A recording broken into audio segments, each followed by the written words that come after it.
Terreur au micro. Je n'aurais jamais pensé que mon podcast sur les disparitions locales deviendrait la raison pour laquelle je dormirais désormais avec la lumière allumée. Tout a commencé lors d'un épisode où je répondais à des questions de mes auditeurs en direct, espérant recueillir de nouveaux témoignages sur la disparition récente d'un adolescent du quartier. À peine avais-je ouvert la ligne téléphonique qu'une voix rauque, inconnue, s'est glissée dans la conversation, prétendant avoir des informations capitales.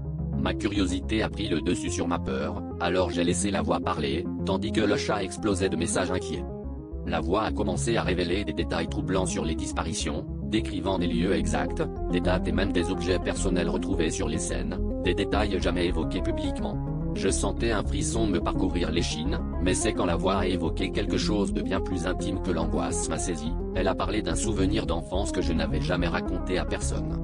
Une balançoire cassée derrière l'ancienne école, mon genou ensanglanté, la façon dont j'avais pleuré en silence pour ne pas alerter mes parents. Je fixais le micro, impuissant, tandis que la voix continuait, implacable. Le direct est devenu incontrôlable. Les auditeurs étaient fascinés, certains criaient au canular, d'autres suppliaient d'arrêter. Je tentais de reprendre la main, de couper la communication, mais la voix semblait ignorer toutes mes tentatives.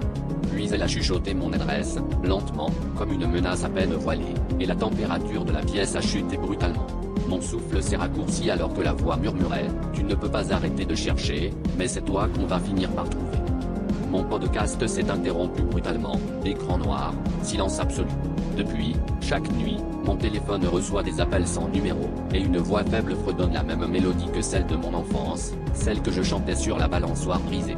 Je n'ose plus enquêter, ni sortir après la tombée de la nuit. Car dans l'ombre numérique, quelqu'un, ou quelque chose, semble connaître toute ma vie, et attend patiemment que je fasse le dernier épisode.